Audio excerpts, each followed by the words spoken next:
La última vez que Daniel Ortega fue visto con vida ocurrió el jueves 22 de noviembre del año 2018, a las 22:38, en una esquina del distrito limeño de San Borja, donde una cámara de seguridad instalada sobre la fachada de un pequeño local comercial registró la escena con una nitidez suficiente como para que, semanas más tarde, los investigadores pudieran reconstruir con precisión cada uno de los movimientos que precedieron a su desaparición. En aquella imagen aparece un joven de 27 años de pie junto a la vereda, vestido con pantalón oscuro, camisa clara y una mochila pequeña colgada sobre un hombro, observando la pantalla de su teléfono móvil mientras espera el vehículo que acababa de solicitar a través de una aplicación de transporte. Daniel Alejandro Ortega Ramírez había nacido el 13 de marzo de 1991 en la ciudad de Lima y trabajaba desde hacía poco más de 3 años como técnico informático para una empresa de mantenimiento de redes que prestaba servicios a pequeños comercios y oficinas administrativas de distintos barrios de la capital. Su jornada laboral comenzaba normalmente a las 8:30 de la mañana en la sede de la empresa, ubicada en el distrito de Surquillo, desde donde recibía las órdenes de servicio del día antes de desplazarse hacia distintos puntos de la ciudad para instalar equipos, reparar conexiones o resolver fallas en sistemas que muchas empresas pequeñas no podían gestionar por sí mismas. La rutina de Daniel seguía casi siempre el mismo esquema. Salía de su departamento alrededor de las 8 de la mañana, caminaba hasta una parada cercana de transporte público o solicitaba un servicio de aplicación cuando debía desplazarse con herramientas más pesadas, y regresaba por la tarde después de completar las visitas técnicas asignadas para esa jornada. Vivía solo desde hacía aproximadamente 2 años en un pequeño departamento alquilado cerca de la avenida Aviación, un edificio de 5 pisos donde los vecinos apenas se conocían entre sí, algo bastante habitual en una ciudad tan extensa y poblada como Lima. Sus padres residían en el distrito de Magdalena del Mar, a unos 40 minutos de distancia en automóvil dependiendo del tráfico, y aunque no se veían todos los días mantenían contacto frecuente. La madre de Daniel recordaría más tarde que habían hablado por teléfono el domingo anterior, alrededor de las 18 horas, en una conversación breve en la que su hijo le comentó que aquella semana tenía varias visitas técnicas programadas y que probablemente estaría ocupado durante varios días. Nada en aquella charla sugería que algo fuera de lo habitual estuviera ocurriendo en su vida. La noche del 22 de noviembre comenzó como una jornada completamente ordinaria. Después de terminar su última intervención técnica cerca de las 18 horas, Daniel regresó a su departamento para dejar la mochila de trabajo y cambiarse de ropa antes de salir nuevamente hacia el centro comercial donde había quedado en encontrarse con 2 compañeros de la empresa para cenar.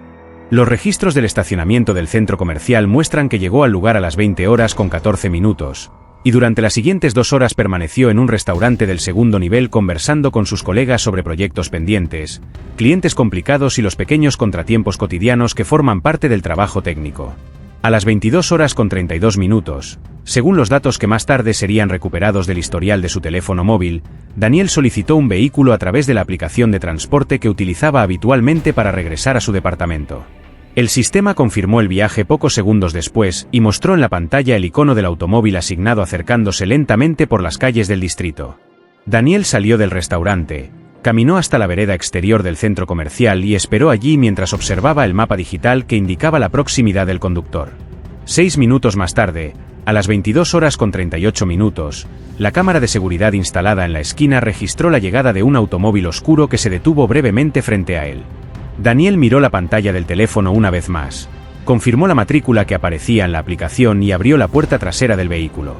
La escena duró apenas unos segundos.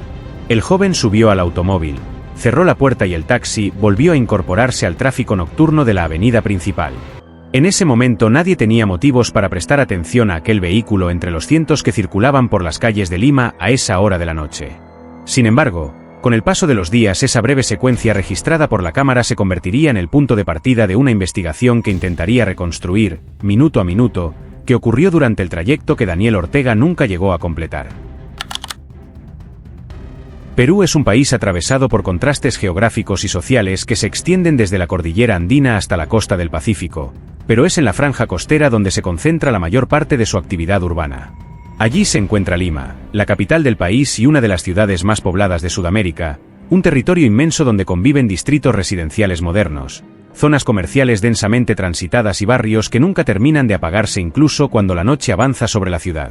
Con más de 10 millones de habitantes moviéndose cada día entre avenidas, autopistas urbanas y redes de transporte cada vez más complejas, Lima funciona como un organismo que permanece activo a todas horas.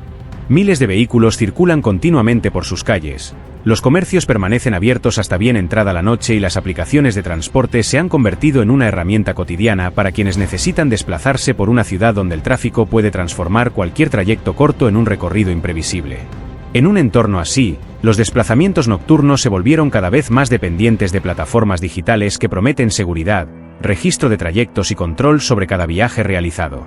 Cada solicitud genera un historial, un conductor identificado, un vehículo registrado y un recorrido que queda almacenado dentro del sistema. Esa promesa de trazabilidad es precisamente lo que hizo que millones de usuarios comenzaran a confiar en un modelo de transporte que parecía ofrecer algo que los taxis tradicionales no garantizaban: la posibilidad de reconstruir cada movimiento si algo llegaba a ocurrir. El distrito de San Borja, ubicado en la zona central de Lima, forma parte de los sectores residenciales que durante las últimas décadas se consolidaron como áreas relativamente tranquilas dentro de una ciudad que creció de manera acelerada. Sus avenidas amplias, los parques distribuidos entre manzanas residenciales y los centros comerciales que concentran buena parte de la actividad nocturna crean la sensación de un barrio organizado y relativamente seguro, donde muchas personas se desplazan a pie durante la noche sin considerar que exista un riesgo inmediato.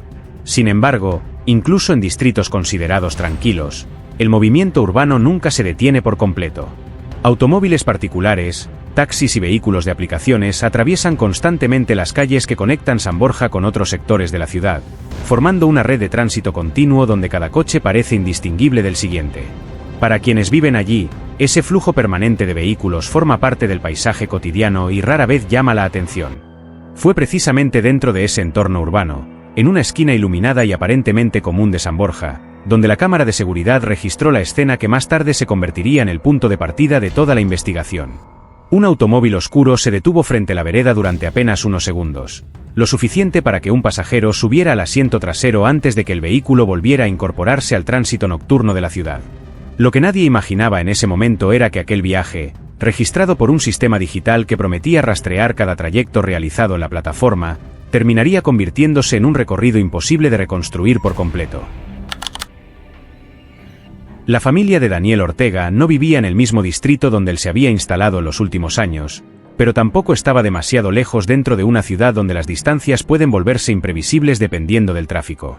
Sus padres residían en Magdalena del Mar, un barrio costero ubicado al oeste del centro de Lima, en un departamento donde habían pasado la mayor parte de su vida adulta y donde Daniel había crecido junto a su hermana menor antes de independizarse algunos años atrás.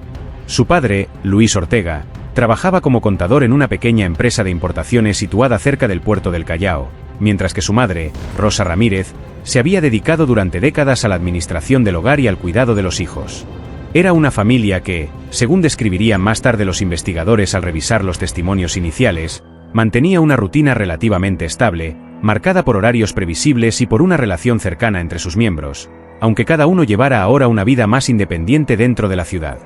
Daniel no era una persona que compartiera todos los detalles de su vida cotidiana con sus padres, algo bastante común entre adultos jóvenes que ya viven solos, pero sí mantenía un contacto regular con ellos.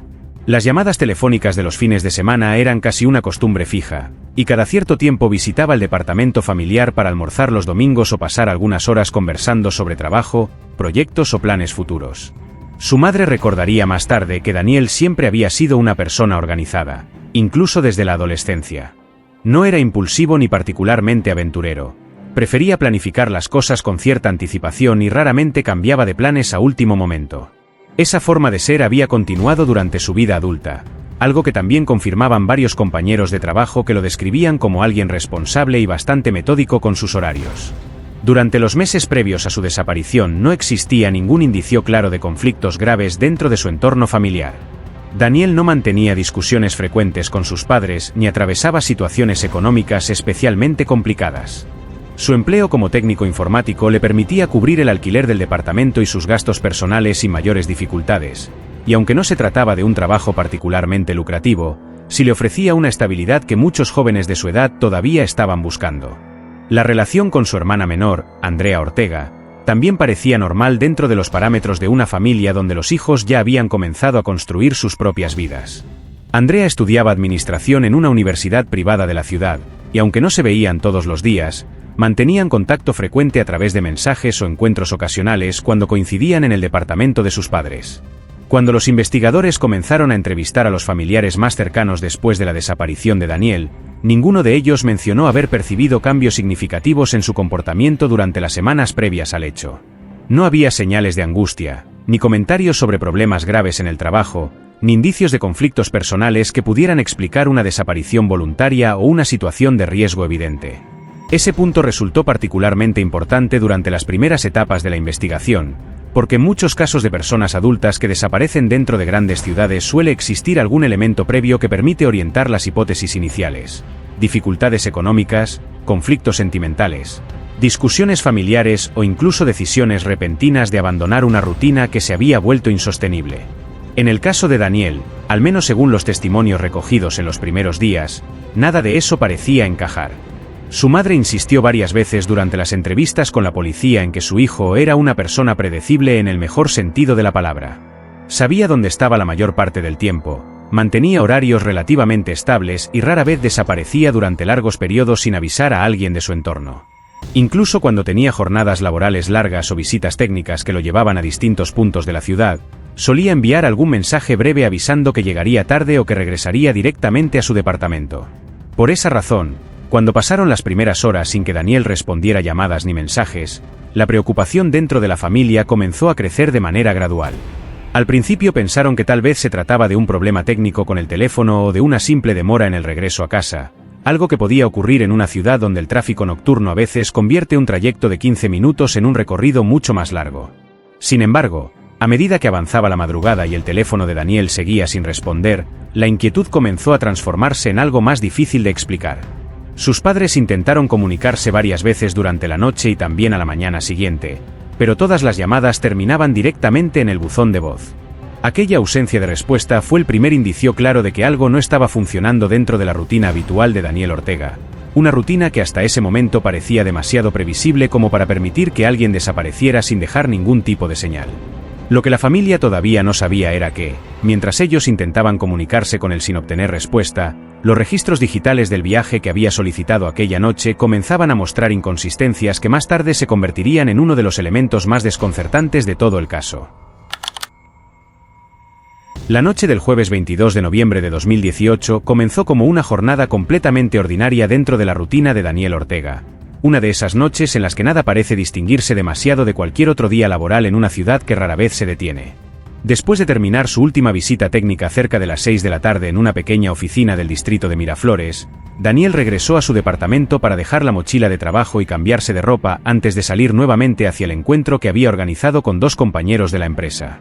El restaurante donde habían decidido reunirse se encontraba dentro de un centro comercial ubicado en San Borja, un lugar bastante concurrido durante las noches de jueves porque muchos trabajadores de oficinas cercanas solían detenerse allí antes de regresar a casa. Los registros del estacionamiento del complejo indican que Daniel llegó al lugar a las 20 horas con 14 minutos, conduciendo el automóvil de uno de sus compañeros, con quien había coincidido previamente para compartir el trayecto. Durante las siguientes 2 horas permanecieron sentados en una mesa del segundo nivel del restaurante, conversando sobre asuntos que más tarde serían recordados por los testigos como completamente normales. Clientes complicados, nuevos contratos que la empresa esperaba cerrar durante el mes siguiente y las dificultades técnicas que suelen aparecer cuando un sistema informático deja de funcionar en medio de la jornada laboral de una oficina. Según las declaraciones que ambos compañeros entregarían más tarde a los investigadores, Daniel se encontraba de buen humor aquella noche. No mencionó problemas personales ni parecía preocupado por alguna situación particular. Incluso hablaron brevemente sobre la posibilidad de aceptar un nuevo proyecto técnico que la empresa estaba evaluando, algo que implicaría desplazarse con mayor frecuencia a distintos distritos de la ciudad durante las semanas siguientes. La cena terminó poco después de las 22 horas.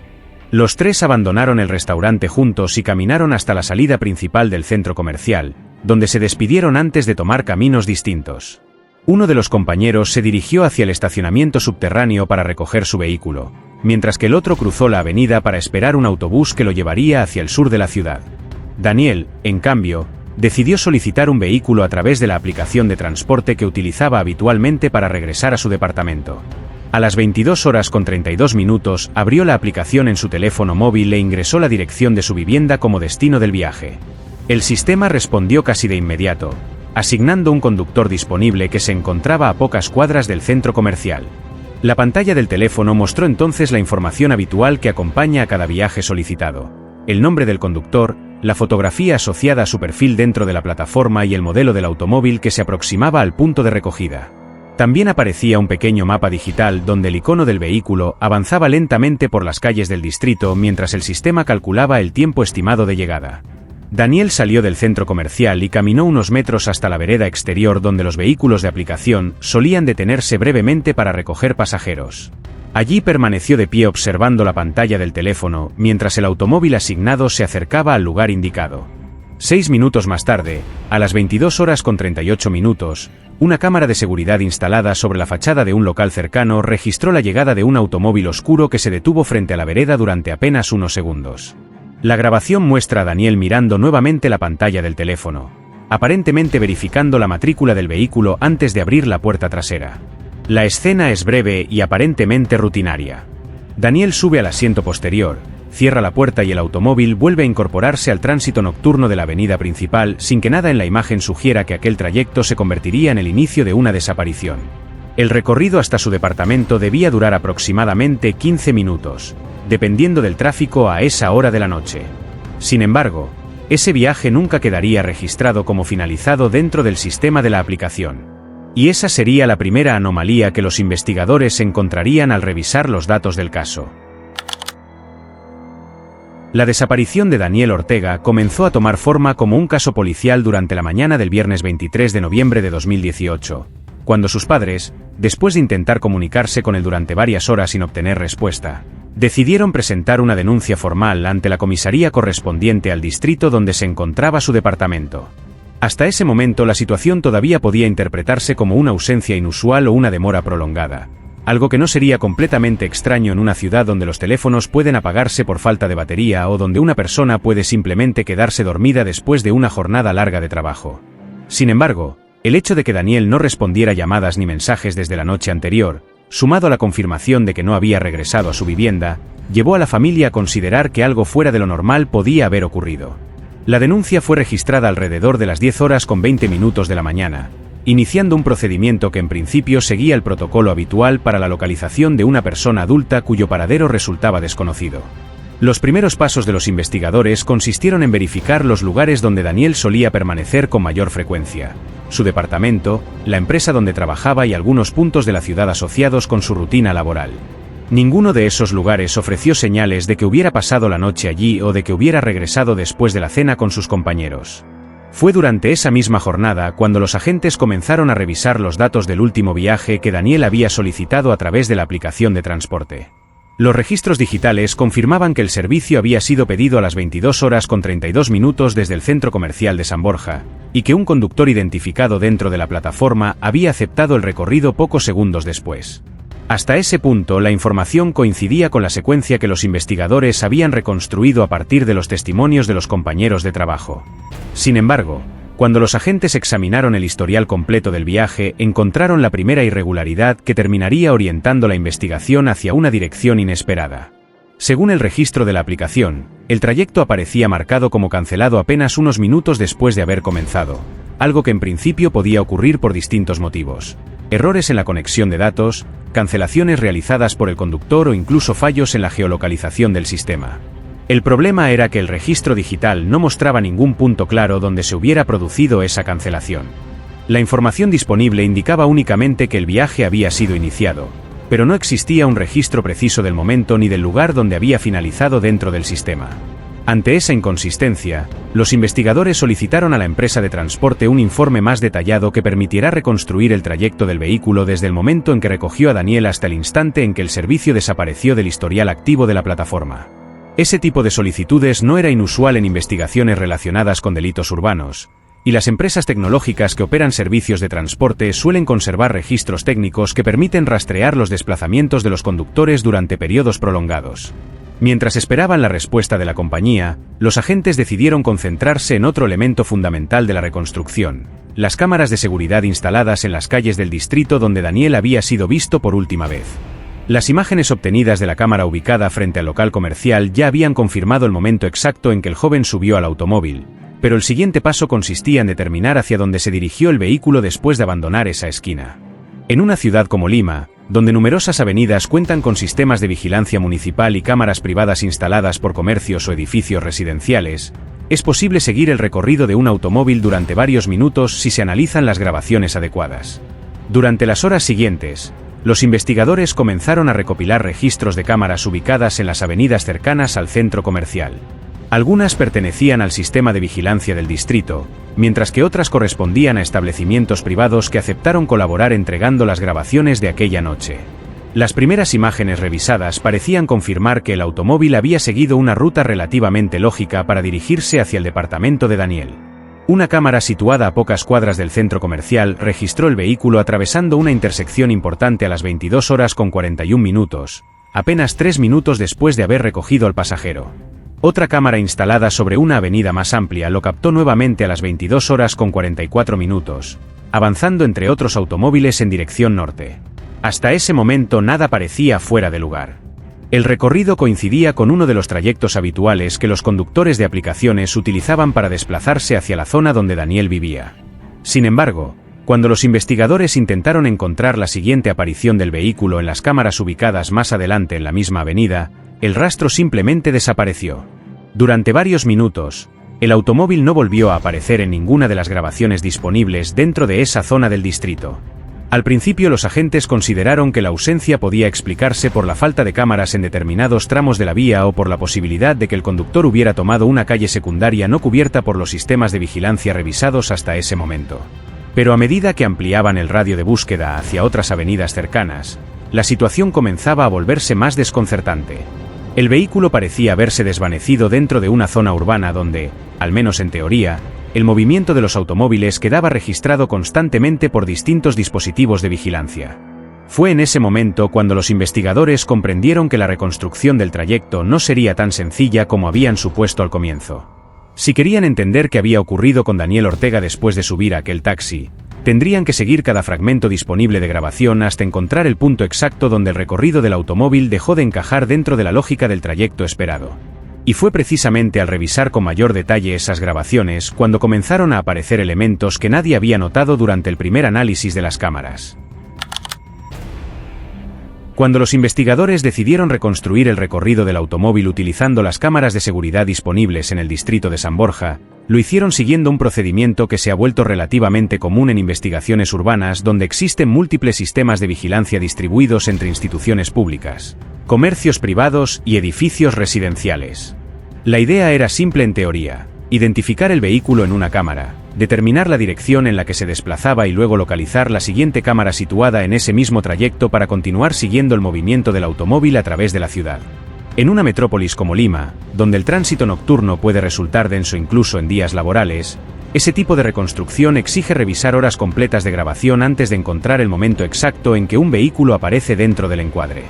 Sin embargo, el hecho de contar con una referencia temporal relativamente precisa, las 22:38, el instante en que Daniel subió al automóvil, permitió a los investigadores reducir considerablemente el margen de búsqueda. La primera secuencia confirmada provenía de la cámara situada frente al local comercial donde Daniel había sido visto por última vez. Allí se observaba el automóvil oscuro deteniéndose brevemente junto a la vereda, la puerta trasera abriéndose durante unos segundos y el pasajero subiendo al vehículo antes de que éste volviera a incorporarse al tránsito. 3 minutos más tarde, una segunda cámara instalada en una intersección cercana captó nuevamente el mismo automóvil avanzando entre otros vehículos que circulaban por la avenida principal. La matrícula no podía leerse con claridad desde ese ángulo, pero la forma del vehículo, el color y el momento exacto en que aparecía dentro del encuadre coincidían con el automóvil registrado en la grabación anterior. A las 22:44 apareció por tercera vez en una cámara situada varias cuadras más adelante. El vehículo continuaba desplazándose en la misma dirección, siguiendo una de las rutas más directas hacia el distrito donde Daniel vivía. Hasta ese punto, la reconstrucción parecía confirmar que el trayecto se desarrollaba con normalidad. Pero al intentar localizar la siguiente aparición del automóvil en las cámaras situadas más adelante, los investigadores encontraron algo que no encajaba con la lógica del recorrido. El vehículo no volvía a aparecer. Durante varios minutos, ninguna de las cámaras revisadas mostraba el paso del automóvil por las avenidas que normalmente conectan San Borja con los distritos cercanos. La ausencia de imágenes podría haber sido atribuida a la falta de cobertura en determinadas calles, pero al ampliar la revisión hacia sistemas de vigilancia privados ubicados en comercios y edificios de la zona, los agentes comenzaron a notar que el automóvil tampoco aparecía en esos registros. Era como si el vehículo hubiera desaparecido del mapa. Durante un tiempo los investigadores consideraron la posibilidad de que el conductor hubiera tomado una ruta secundaria no cubierta por las cámaras revisadas hasta ese momento, algo que podría ocurrir si el sistema de navegación del teléfono sugería un camino alternativo para evitar el tráfico. Sin embargo, incluso en ese escenario resultaba difícil explicar cómo un automóvil podía desplazarse varios minutos dentro de una zona urbana sin ser captado por al menos una cámara adicional. Fue entonces cuando decidieron ampliar el análisis hacia sectores más alejados del punto inicial del recorrido. Horas más tarde, revisando grabaciones procedentes de otro distrito situado al oeste de la ruta esperada, uno de los analistas detectó un automóvil que parecía coincidir con el vehículo que habían estado siguiendo durante toda la noche. La grabación provenía de una cámara municipal situada sobre una avenida que no formaba parte del trayecto lógico hacia el departamento de Daniel. La marca temporal indicaba las 22:55. Si aquella identificación era correcta, significaba que el taxi había reaparecido en un punto completamente distinto al que debería haber alcanzado siguiendo la ruta directa hacia el domicilio del pasajero. La distancia entre el último registro confirmado en San Borja y esa nueva aparición en otro distrito implicaba además algo todavía más inquietante. Durante aproximadamente 11 minutos el vehículo había circulado por la ciudad sin quedar registrado en ninguna de las cámaras revisadas hasta ese momento. Ese intervalo de tiempo, aparentemente breve dentro del movimiento constante de una ciudad grande, se convertiría con el paso de los días en uno de los elementos más desconcertantes de toda la investigación.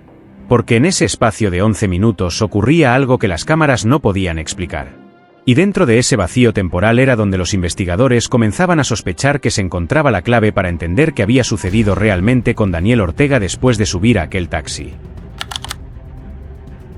En las investigaciones urbanas que dependen de sistemas de vigilancia y registros digitales, los momentos más reveladores no siempre son aquellos que quedan registrados por una cámara o por un servidor informático, sino precisamente los espacios donde ese registro desaparece. Los analistas que trabajan reconstruyendo trayectos a partir de grabaciones suelen prestar especial atención a esos intervalos, porque muchas veces es en ellos donde ocurre aquello que los sistemas no alcanzaron a capturar.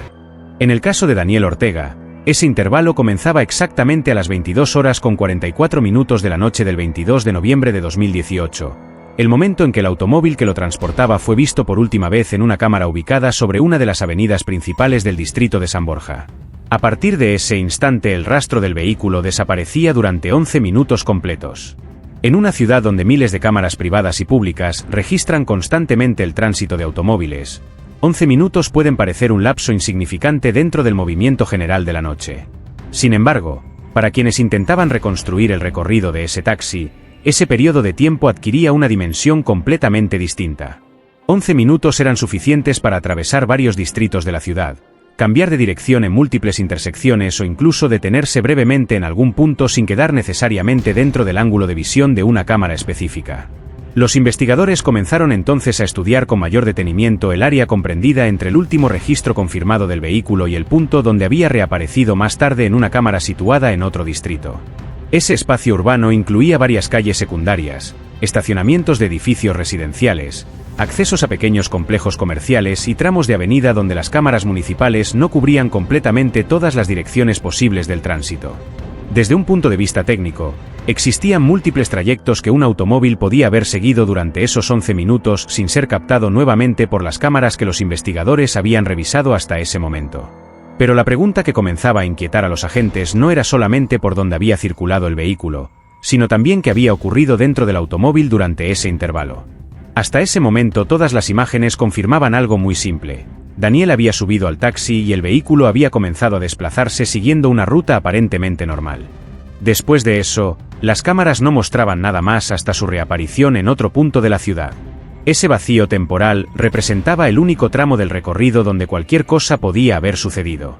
Para entender la importancia de ese intervalo de 11 minutos, los investigadores realizaron una simulación del trayecto utilizando el mismo recorrido que el taxi debía haber seguido aquella noche. Uno de los agentes condujo por la misma avenida a una hora similar del día, respetando las velocidades habituales del tránsito y registrando cada cruce, cada semáforo y cada posible desvío que un conductor podría tomar si decidía abandonar la ruta principal. El resultado de esa reconstrucción mostró algo que hasta ese momento no había sido evidente en los mapas revisados durante los primeros días del caso. Entre el punto donde el automóvil había sido captado por última vez en San Borja y el lugar donde reapareció más tarde en la cámara del otro distrito, existía una pequeña red de calles secundarias que funcionaban casi como un laberinto urbano. No eran calles particularmente aisladas ni peligrosas, pero sí formaban un entramado irregular entre edificios comerciales, depósitos logísticos y estacionamientos privados donde el tránsito disminuía considerablemente durante la noche. En ese sector específico de la ciudad, la presencia de cámaras era mucho menor que en las avenidas principales. Muchos de los comercios cerraban temprano y los edificios residenciales contaban únicamente con sistemas de vigilancia orientados hacia sus propias entradas, no hacia la calle. Eso significaba que un vehículo que ingresara a esa red de calles laterales podía circular varios minutos sin quedar registrado por los sistemas de vigilancia municipal. La reconstrucción del trayecto permitió calcular también cuánto tiempo necesitaría un automóvil para atravesar esa zona si decidiera desviarse deliberadamente de la avenida principal. El resultado coincidía de manera inquietante con el intervalo de 11 minutos que aparecía en el expediente. Un conductor que abandonara la ruta principal, ingresara en ese sector de calles secundarias y realizara una breve detención en alguno de los estacionamientos privados del área, podría reaparecer después en otra avenida sin haber sido captado por ninguna de las cámaras revisadas durante la investigación inicial. Esa posibilidad no demostraba por sí sola que el taxi hubiera realizado exactamente ese recorrido, pero ofrecía una explicación plausible para algo que hasta ese momento parecía casi imposible: la desaparición momentánea de un vehículo dentro de una ciudad que supuestamente estaba cubierta por sistemas de vigilancia. A partir de ese momento, el intervalo de 11 minutos dejó de ser únicamente una anomalía técnica dentro del expediente. Se convirtió en un espacio físico dentro del mapa de la ciudad. Un tramo concreto de calles donde, durante algunos minutos, el taxi pudo haberse detenido sin que nadie registrara lo que estaba ocurriendo dentro del vehículo. Y para los investigadores, ese pequeño sector del mapa comenzó a adquirir un significado inquietante. Porque si algo había sucedido dentro de ese automóvil, lo más probable era que hubiera ocurrido precisamente allí, en ese punto del recorrido donde la ciudad deja de mirar. Para intentar reducir la incertidumbre, los investigadores solicitaron a la empresa de transporte digital un informe más detallado del sistema de geolocalización asociado al teléfono del conductor. Ese tipo de datos suele almacenarse de manera automática dentro de la infraestructura tecnológica de las plataformas, permitiendo reconstruir con bastante precisión el desplazamiento de un vehículo incluso cuando no existen imágenes directas del recorrido. Cuando el informe llegó a manos de los agentes algunos días después, los resultados no fueron tan concluyentes como esperaban. El registro confirmaba que el teléfono del conductor había mantenido conexión con la red de datos durante los primeros minutos del viaje, pero mostraba una interrupción breve en la transmisión de ubicación precisamente dentro del intervalo que coincidía con el tramo de 11 minutos donde el automóvil había desaparecido de las cámaras. La interrupción no era particularmente larga desde el punto de vista técnico. Apenas unos minutos en los que la señal de geolocalización parecía haberse perdido antes de volver a aparecer cuando el vehículo ya se encontraba en otro sector de la ciudad. Sin embargo, esa anomalía añadía una nueva capa de incertidumbre al caso, porque significaba que no solo las cámaras habían dejado de registrar el movimiento del taxi durante ese intervalo. También el sistema digital que debía rastrear su posición había dejado de enviar datos en el mismo periodo. Para los investigadores, aquello no constituía todavía una prueba concluyente de nada. Los fallos temporales de señal pueden ocurrir por múltiples razones dentro de una ciudad grande: interferencias, pérdida momentánea de conexión o incluso simples problemas técnicos en los dispositivos utilizados por los conductores. Pero la coincidencia entre el vacío de las cámaras y la interrupción de los registros de geolocalización resultaba difícil de ignorar. Era como si durante esos 11 minutos el automóvil hubiera atravesado una zona donde, por diferentes motivos, los sistemas que normalmente registran el movimiento de los vehículos hubieran dejado de funcionar al mismo tiempo. En ese punto de la investigación, la pregunta principal dejó de ser simplemente dónde estaba Daniel Ortega. La pregunta comenzó a transformarse en algo más inquietante. ¿Qué había ocurrido dentro de ese taxi durante los 11 minutos en los que nadie pudo ver nada? Durante varios días, la investigación avanzó lentamente entre revisiones de cámaras, análisis de registros digitales y solicitudes de información a distintas empresas tecnológicas que podían aportar datos sobre el recorrido del vehículo. La ausencia de imágenes claras durante el intervalo de 11 minutos seguía siendo el elemento más desconcertante del caso, pero los investigadores sabían que en ese tipo de situaciones a veces la clave no se encuentra en lo que las cámaras muestran, sino en los detalles más pequeños que aparecen cuando se examina cada grabación con mayor detenimiento. Fue precisamente durante una de esas revisiones más exhaustivas cuando apareció un elemento que nadie había notado en el primer análisis. La grabación provenía de la misma cámara municipal que había registrado la reaparición del taxi a las 22 horas con 55 minutos en una avenida situada varios distritos más al oeste del trayecto esperado. En la primera revisión, los investigadores se habían concentrado únicamente en confirmar que el automóvil coincidía con el vehículo visto en San Borja, algo que parecía razonable considerando el color, la forma y el momento exacto en que aparecía dentro del encuadre. Sin embargo, cuando los analistas ampliaron la imagen cuadro por cuadro, comenzaron a notar un detalle que no encajaba con las grabaciones anteriores. La matrícula del automóvil era distinta. En las primeras cámaras revisadas, el vehículo mostraba una placa que coincidía con el registro del conductor dentro de la plataforma de transporte. Pero en esta nueva grabación, captada apenas 11 minutos después, la matrícula visible en la parte trasera del automóvil parecía tener una combinación diferente de números y letras. Al principio los investigadores pensaron que podía tratarse de un error de lectura provocado por la calidad de la imagen o por el ángulo desde el cual la cámara había captado el automóvil. Las placas pueden resultar difíciles de interpretar cuando el vehículo se encuentra en movimiento o cuando la iluminación no es suficiente para distinguir claramente cada carácter. Pero después de revisar varias veces la secuencia y compararla con las imágenes obtenidas en San Borja, el cambio resultaba cada vez más evidente. No era la misma placa. Ese descubrimiento introducía una posibilidad que hasta ese momento no había sido considerada con suficiente atención. Que el automóvil que había recogido a Daniel Ortega estuviera utilizando placas intercambiables. Si esa hipótesis era correcta, explicaría al menos una parte del problema que enfrentaban los investigadores. Un vehículo que cambia su matrícula durante el trayecto puede volverse extremadamente difícil de rastrear dentro de sistemas de vigilancia que dependen precisamente de la identificación de esas placas para seguir el movimiento de los automóviles. La policía solicitó entonces un análisis más detallado de todas las cámaras revisadas hasta ese momento, buscando cualquier indicio de manipulación en la parte trasera del automóvil durante el intervalo de 11 minutos donde el vehículo había desaparecido de las grabaciones. El resultado de esa revisión reveló algo todavía más inquietante. En una cámara privada situada en la entrada de un estacionamiento comercial, captada apenas unos segundos antes de que el taxi desapareciera del recorrido principal, se observaba al vehículo reduciendo la velocidad y desviándose hacia una calle lateral que no formaba parte de la ruta directa hacia el departamento de Daniel.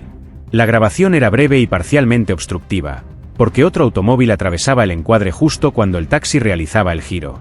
Sin embargo, los pocos segundos visibles mostraban un movimiento que parecía deliberado. El vehículo abandonaba la avenida principal y se internaba en una calle más estrecha donde el flujo de tránsito era considerablemente menor. Los investigadores comenzaron entonces a estudiar ese sector de la ciudad con mayor detalle. Aquella calle lateral no era una vía residencial cualquiera. En su recorrido existían varios estacionamientos privados, depósitos logísticos y pequeñas instalaciones comerciales que permanecían abiertas durante la noche debido al movimiento de mercancías que caracteriza a esa zona. Y lo más importante desde el punto de vista de la investigación era que gran parte de ese tramo carecía de cámaras municipales. Si el conductor del taxi hubiera detenido el vehículo allí durante algunos minutos, existiría la posibilidad de realizar ciertas acciones sin quedar registrado por los sistemas de vigilancia que habían permitido seguir el automóvil hasta ese punto. Entre esas acciones se encontraba una particularmente preocupante: cambiar las placas del vehículo. Aquella posibilidad transformaba el caso en algo completamente distinto. Hasta ese momento la investigación había estado intentando explicar cómo una persona podía desaparecer dentro de un sistema de transporte que supuestamente registra cada trayecto realizado por sus conductores. Pero si el automóvil estaba utilizando matrículas intercambiables y desviándose deliberadamente hacia zonas sin vigilancia, entonces el viaje que Daniel había solicitado aquella noche podía formar parte de algo mucho más complejo que un simple trayecto interrumpido. La pregunta que comenzaba a tomar forma entre los investigadores era inquietante. Si el taxi había sido preparado para desaparecer de las cámaras durante unos minutos, entonces tal vez Daniel Ortega no había sido la primera persona que subía a ese vehículo sin saber que el viaje no terminaría en el destino indicado dentro de la aplicación. El descubrimiento de la posible manipulación de las placas del vehículo cambió el rumbo de la investigación de manera casi inmediata. Hasta ese momento, el caso de Daniel Ortega había sido tratado como una desaparición que dependía principalmente de reconstruir un trayecto interrumpido dentro del sistema de transporte digital. Sin embargo, la evidencia que comenzaba a surgir sugería algo más inquietante: la posibilidad de que el taxi no estuviera operando como un vehículo de transporte convencional, sino como parte de una operación deliberadamente diseñada para evadir los sistemas de registro y vigilancia que normalmente permiten rastrear los movimientos de los conductores. Los investigadores solicitaron entonces información completa sobre el conductor registrado en la aplicación aquella noche. El perfil asociado al viaje correspondía a un hombre identificado como Víctor Salazar, quien figuraba dentro de la plataforma desde hacía aproximadamente 8 meses y había realizado decenas de trayectos registrados en distintos puntos de la ciudad. En apariencia, su historial no mostraba irregularidades evidentes que pudieran haber despertado sospechas previas dentro del sistema de la empresa. Sin embargo, cuando la policía intentó localizarlo en el domicilio que figuraba en su registro, descubrió que el conductor ya no residía allí desde hacía varias semanas. Los vecinos del edificio recordaban haber visto el automóvil estacionado en el lugar durante algunos meses, pero aseguraban que el hombre había abandonado el departamento sin dejar demasiadas explicaciones, retirando algunas pertenencias y desapareciendo poco después. La investigación comenzó entonces a ampliarse hacia otros registros asociados al vehículo. El número de identificación del automóvil correspondía a un sedán oscuro registrado originalmente en otra región del país, lo que obligó a los agentes a verificar también la documentación del vehículo dentro de los archivos nacionales de tránsito. Fue en ese punto cuando apareció otra anomalía. La matrícula asociada al automóvil había sido reportada como extraviada semanas antes de la desaparición de Daniel. Eso no demostraba necesariamente que el conductor hubiera cometido un delito, pero añadía un elemento más a una secuencia de irregularidades que comenzaban a dibujar un patrón inquietante, un perfil digital activo dentro de la plataforma, un vehículo que aparentemente utilizaba placas intercambiables y un conductor que ya no podía ser localizado en el domicilio registrado. A pesar de los esfuerzos realizados durante los meses siguientes, la policía nunca logró identificar con certeza el paradero del hombre que conducía el taxi aquella noche. Las autoridades emitieron solicitudes de localización y ampliaron la investigación hacia distintos distritos de Lima, pero el rastro del conductor se volvía cada vez más difuso a medida que pasaba el tiempo. Mientras tanto, el caso de Daniel Ortega comenzó a recibir atención mediática dentro de la ciudad. Los reportajes televisivos y las publicaciones en prensa destacaban la misma pregunta que los investigadores intentaban responder desde el inicio: ¿cómo era posible que una persona desapareciera dentro de un sistema de transporte que supuestamente registra cada trayecto realizado por sus conductores? Las empresas tecnológicas responsables de las plataformas de transporte reforzaron entonces algunos de sus protocolos de verificación de identidad y control de vehículos, intentando reducir la posibilidad de que perfiles falsos o automóviles con documentación irregular pudieran operar dentro del sistema. Sin embargo, para la familia de Daniel Ortega esas medidas llegaban demasiado tarde. Porque mientras las autoridades intentaban reconstruir lo ocurrido aquella noche, el paradero del joven seguía siendo un misterio.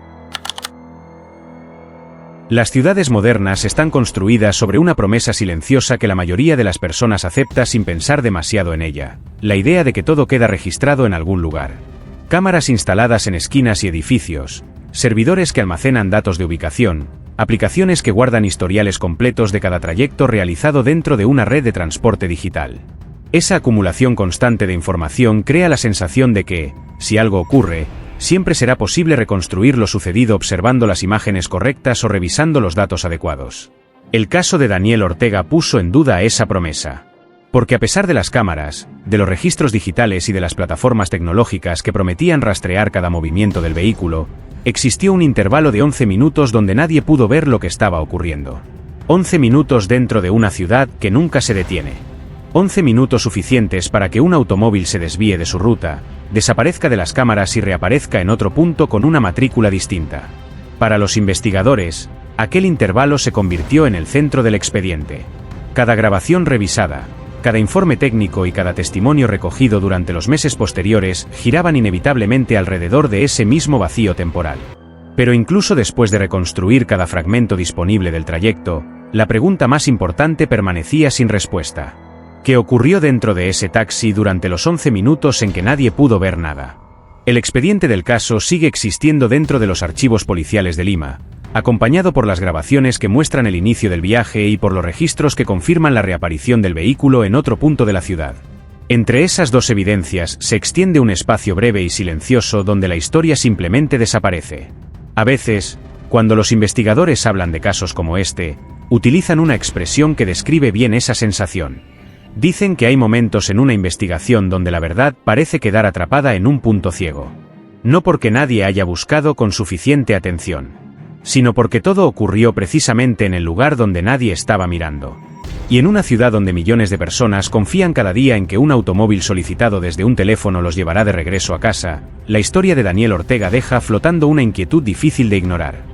Si un viaje tan común puede desaparecer durante 11 minutos dentro de un sistema que registra casi todo, entonces la pregunta no es solamente qué ocurrió aquella noche. La pregunta es cuántas otras historias podrían estar ocultas dentro de esos mismos espacios donde las cámaras dejan de mirar.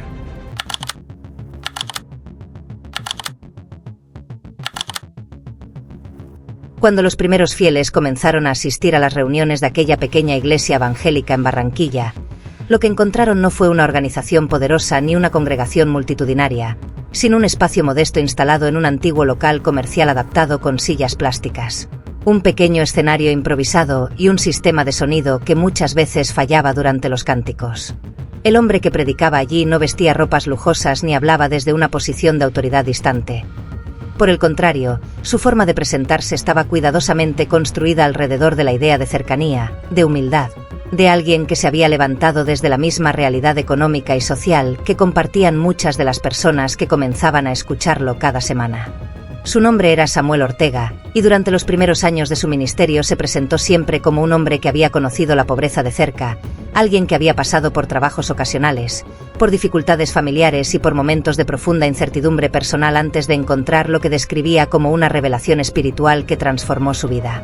En sus sermones hablaba con frecuencia de esos años anteriores a la iglesia, recordando empleos mal pagados, deudas que parecían imposibles de cubrir y la sensación constante de vivir atrapado en una rutina donde el esfuerzo diario rara vez se traducía en estabilidad real. Aquella historia personal no era un detalle menor dentro de su discurso, porque funcionaba como el punto de partida de todo lo que vendría después.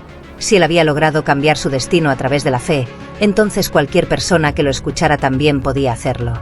Con el tiempo, quienes asistían regularmente a sus reuniones comenzaron a notar que su estilo de predicación tenía algo particular.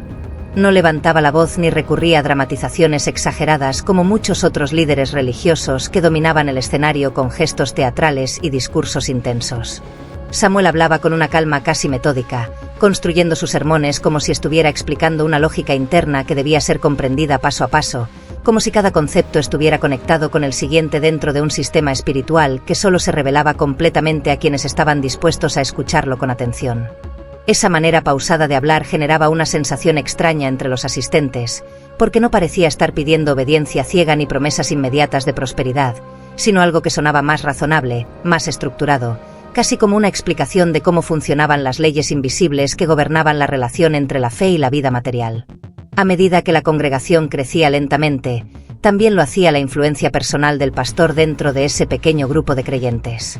Muchos comenzaban a consultarlo sobre decisiones importantes de su vida cotidiana, desde problemas familiares hasta cuestiones laborales o económicas, y él respondía siempre con el mismo tono tranquilo que utilizaba en sus sermones, como si cada pregunta encontrara su lugar dentro de un orden mayor que solo necesitaba ser interpretado correctamente. Con el paso de los meses, la figura de Samuel Ortega dejó de ser simplemente la del hombre que predicaba cada domingo para convertirse en algo más complejo. Un intérprete de la voluntad divina. Alguien que parecía tener la capacidad de explicar por qué algunas personas prosperaban mientras otras permanecían atrapadas en la misma lucha constante contra las dificultades financieras. Fue en ese contexto donde comenzó a aparecer una idea que al principio parecía apenas una reflexión secundaria dentro de sus predicaciones, una frase que repetía de vez en cuando al hablar sobre el dinero, el trabajo y la relación entre las personas y los bienes materiales. Según Samuel, el error más común que cometían los creyentes era pensar que el dinero era una propiedad personal, algo que cada individuo obtenía mediante su propio esfuerzo y que por lo tanto podía administrar según su propio criterio. Para él, esa forma de entender la economía cotidiana revelaba una falla más profunda en la manera en que las personas interpretaban su relación con Dios, porque el dinero, decía, no pertenecía realmente a quienes lo poseían, sino que era simplemente un recurso temporal que debía circular dentro del plan divino. Durante los primeros meses esa idea no generó ninguna reacción particular entre los asistentes. Muchos la escuchaban como una metáfora espiritual más, una forma simbólica de recordar que la fe implicaba desprenderse del apego excesivo a los bienes materiales. Sin embargo, con el tiempo la frase comenzó a aparecer con mayor frecuencia dentro de los sermones, siempre presentada de manera gradual, siempre integrada dentro de reflexiones más amplias sobre la obediencia, la confianza y la manera en que las bendiciones divinas podían manifestarse en la vida de quienes estaban dispuestos a comprender esa lógica invisible. Lo que nadie en aquella pequeña iglesia podía prever en ese momento era que aquella idea aparentemente simple, que el dinero no pertenece a las personas sino a Dios, terminaría convirtiéndose en el eje central de un sistema mucho más complejo, uno que durante años transformaría la relación entre fe y economía dentro de esa congregación y que, con el tiempo, también despertaría preguntas incómodas sobre el destino real de las contribuciones que los fieles comenzaban a entregar con creciente convicción. Barranquilla es una ciudad acostumbrada al movimiento constante. Ubicada en la costa norte de Colombia, cerca de la desembocadura del río Magdalena, su vida urbana se desarrolla entre avenidas amplias, barrios residenciales de crecimiento irregular y sectores comerciales donde el tránsito de personas nunca se detiene del todo, ni siquiera durante las horas más calurosas del día. En muchos sentidos, la ciudad refleja la mezcla característica de los grandes centros urbanos del Caribe colombiano. Modernización acelerada en algunos distritos, construcciones improvisadas en otros y una red social densa donde la vida cotidiana se organiza alrededor de familias extensas. Pequeños negocios y comunidades religiosas que funcionan como puntos de encuentro para miles de personas. Dentro de ese paisaje urbano, las iglesias evangélicas han ocupado durante décadas un lugar particular. No se trata únicamente de templos grandes o instituciones consolidadas, sino también de pequeñas congregaciones que aparecen en barrios residenciales, instaladas en antiguos locales comerciales, garajes adaptados o salones alquilados donde cada semana se reúnen grupos de fieles que comparten algo más que una práctica religiosa. En muchos casos esas iglesias funcionan también como redes de apoyo social, lugares donde las personas encuentran compañía, consejo y una forma de interpretar las dificultades económicas que forman parte de la vida cotidiana en sectores donde el trabajo informal y la inestabilidad laboral son experiencias comunes. Fue precisamente en uno de esos barrios de clase trabajadora, lejos de las zonas más turísticas de la ciudad, donde comenzó a reunirse la congregación dirigida por Samuel Ortega. El edificio no tenía nada que lo distinguiera particularmente desde el exterior. Una fachada sencilla, un cartel con el nombre de la iglesia pintado sobre fondo blanco y una puerta metálica que permanecía abierta durante las reuniones para dejar pasar el aire caliente que subía desde la calle. Durante el día, el lugar podía confundirse fácilmente con cualquier otro local del vecindario, rodeado de tiendas pequeñas, talleres mecánicos y viviendas donde varias generaciones de una misma familia convivían bajo el mismo techo. Sin embargo, cada semana, a medida que se acercaba la hora del servicio religioso, ese espacio comenzaba a transformarse. Las sillas plásticas se alineaban frente al pequeño escenario donde se colocaba el atril del pastor. El equipo de sonido se probaba una y otra vez hasta lograr un volumen aceptable y algunos voluntarios de la congregación se encargaban de recibir a los asistentes en la entrada con saludos que reforzaban la sensación de comunidad. Muchas de las personas que llegaban allí lo hacían después de jornadas laborales largas, trayendo consigo las preocupaciones habituales de la vida urbana. Cuentas pendientes, trabajos inestables, problemas familiares o simplemente la sensación persistente de que el esfuerzo cotidiano no siempre produce el resultado esperado.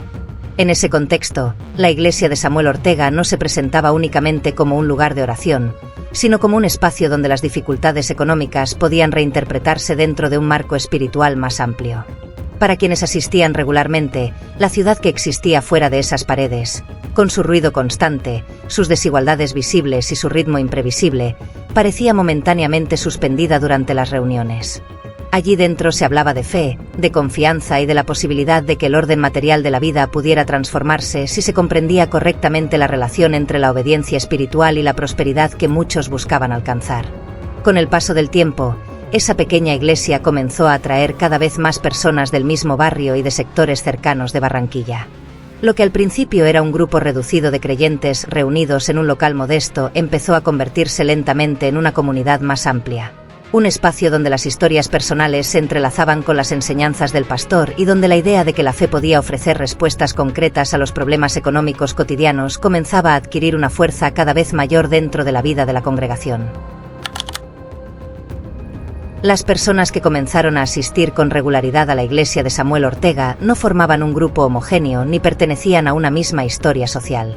Algunos llegaban por recomendación de familiares, otros porque habían escuchado hablar del pastor en reuniones de oración organizadas en casas del barrio, y muchos simplemente porque habían visto el cartel del templo al pasar frente al local y decidieron entrar una tarde cualquiera, movidos por la curiosidad o por la necesidad de encontrar una respuesta distinta a los problemas que arrastraban desde hacía tiempo.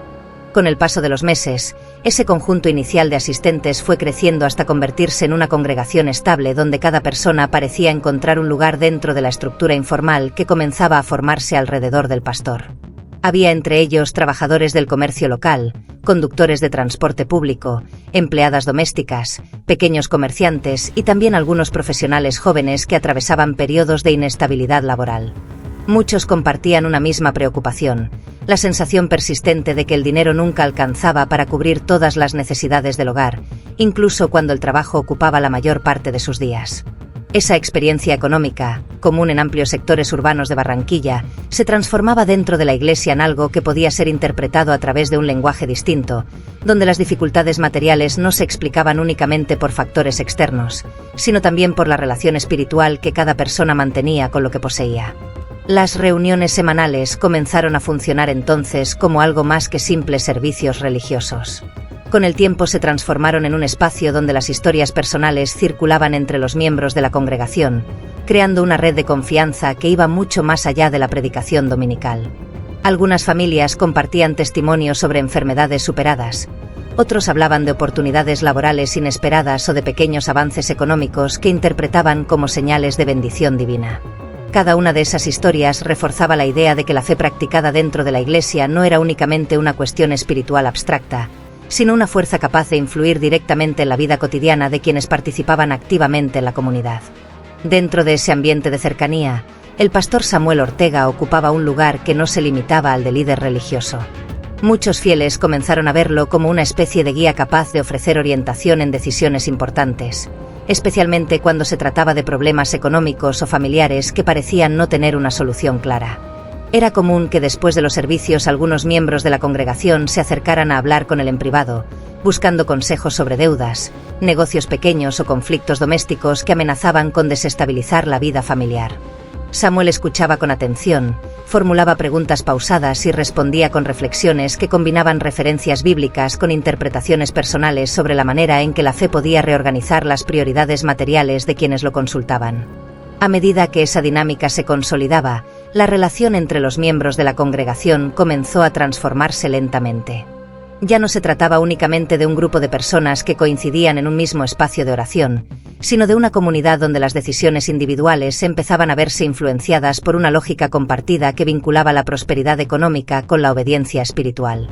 Esa conexión, todavía implícita en los primeros años de la Iglesia, se volvería cada vez más visible en los sermones de Samuel Ortega, especialmente cuando comenzara a desarrollar con mayor claridad la idea que terminaría definiendo el funcionamiento interno de toda la congregación. La convicción de que el dinero, lejos de ser una propiedad privada, debía circular dentro de un orden divino que los creyentes estaban llamados a comprender y obedecer. Durante los primeros años de la Iglesia, las enseñanzas de Samuel Ortega parecían encajar sin dificultad dentro del marco habitual de muchas congregaciones evangélicas del Caribe colombiano. Sus sermones hablaban de fe, de disciplina espiritual, de la importancia de la oración constante y de la necesidad de confiar en que Dios podía intervenir en la vida cotidiana de quienes se mantenían firmes en sus convicciones religiosas. Nada en aquellas primeras predicaciones sugería que la congregación estuviera desarrollando una interpretación particularmente distinta de la relación entre fe y prosperidad. Al contrario, muchos de los mensajes parecían repetir ideas ampliamente conocidas dentro de las iglesias de la región, donde el esfuerzo personal, la obediencia espiritual y la confianza en la providencia divina se presentan como elementos inseparables de la vida del creyente. Sin embargo, con el paso del tiempo, Samuel comenzó a introducir una reflexión que poco a poco se transformaría en el eje central de sus enseñanzas. No lo hizo de manera abrupta ni mediante declaraciones espectaculares que pudieran despertar sospechas inmediatas, sino a través de una progresión lenta donde cada sermón agregaba una pieza más a un argumento que parecía adquirir sentido completo solo cuando se observaba en su totalidad. Según explicaba el pastor, muchas personas vivían atrapadas en una relación equivocada con el dinero porque lo interpretaban como una propiedad individual, algo que pertenecía a quien lo obtenía mediante su propio trabajo. Para él, esa idea revelaba una comprensión incompleta de la voluntad divina, ya que en realidad el dinero debía ser entendido como un recurso temporal que Dios permitía administrar a los creyentes durante su paso por la vida. Dentro de esa lógica, la prosperidad no era simplemente el resultado del esfuerzo humano ni del funcionamiento del mercado laboral, sino la consecuencia de una relación correcta entre la fe y los bienes materiales. Samuel insistía en que el problema no estaba en el dinero en sí mismo, sino en la manera en que las personas se aferraban a él como si fuera una garantía de seguridad personal. Ese apego, decía, generaba miedo, desconfianza y una necesidad constante de control que impedía a los creyentes experimentar plenamente la bendición que Dios estaba dispuesto a ofrecerles. Liberarse de ese miedo implicaba reconocer que el dinero no debía ser retenido, acumulado ni defendido como una propiedad privada, sino puesto en circulación dentro del propósito espiritual que Dios había establecido para cada comunidad de fe. A medida que esa idea comenzaba a repetirse con mayor frecuencia en los sermones, muchos miembros de la congregación empezaron a reinterpretar sus propias experiencias económicas a través de esa nueva perspectiva. Las dificultades financieras ya no se entendían únicamente como el resultado de salarios bajos, deudas o inestabilidad laboral, sino también como señales de que algo en la relación personal con el dinero no estaba funcionando correctamente. Para algunos fieles, esa interpretación ofrecía una explicación reconfortante a años de incertidumbre económica. Si el problema no era únicamente el sistema social o las condiciones del mercado, entonces existía la posibilidad de transformarlo mediante un cambio espiritual más profundo. Samuel Ortega reforzaba esa idea con una frase que con el tiempo se volvería familiar dentro de la congregación. El dinero no pertenece a quienes lo tienen, sino a Dios, y los creyentes solo son administradores temporales de aquello que reciben.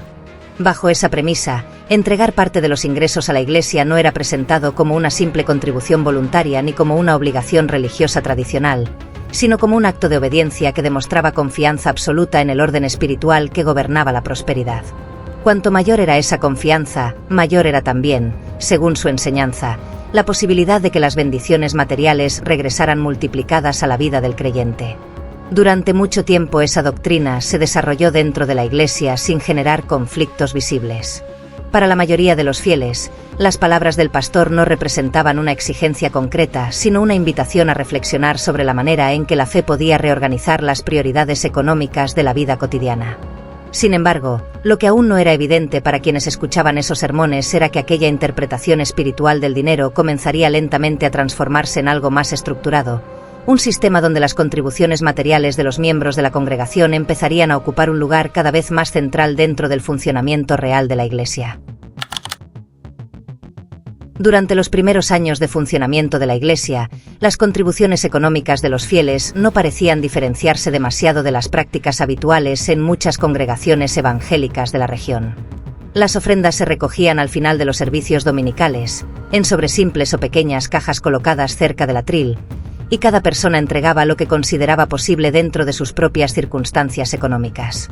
Para la mayoría de los asistentes, aquel gesto formaba parte natural de la vida religiosa, una forma de sostener el funcionamiento del templo, pagar el alquiler del local y cubrir gastos básicos como el mantenimiento del equipo de sonido o la compra de materiales utilizados en las reuniones.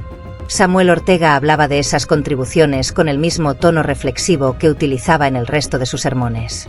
Nunca las presentaba como una obligación directa ni como una exigencia institucional, sino como una oportunidad espiritual para demostrar confianza en el principio que había comenzado a explicar con mayor insistencia durante los últimos meses. La idea de que el dinero no debía entenderse como una propiedad individual, sino como un recurso temporal administrado por los creyentes dentro del propósito divino. Según esa lógica, entregar una parte de los ingresos no significaba perder algo propio, sino devolver al orden espiritual aquello que nunca había pertenecido completamente al individuo. En ese contexto, los primeros donativos importantes comenzaron a aparecer de manera casi imperceptible dentro de la vida cotidiana de la congregación. Al principio se trataba de cantidades modestas, un pequeño aporte extra después de una semana de trabajo favorable, una ayuda económica para mejorar el espacio de reunión o la decisión de algún miembro de ofrecer parte de un ingreso inesperado como señal de gratitud por lo que interpretaba como una bendición recibida. Cada uno de esos gestos era mencionado ocasionalmente durante los servicios, no como una forma de presión pública, sino como testimonios que reforzaban la narrativa espiritual que Samuel estaba construyendo alrededor del dinero. Con el paso del tiempo, esos testimonios comenzaron a adquirir un peso mayor dentro de las reuniones. Algunas personas relataban cómo, después de realizar una ofrenda significativa, habían experimentado mejoras inesperadas en su situación económica. Un contrato laboral renovado, una deuda que lograba resolverse o la aparición de una oportunidad de negocio que hasta ese momento parecía improbable. Dentro de la lógica interna de la congregación, esos relatos funcionaban como ejemplos concretos de que la doctrina predicada por el pastor no era solo una reflexión teológica, sino un principio práctico capaz de influir directamente en la vida material de quienes confiaban en él.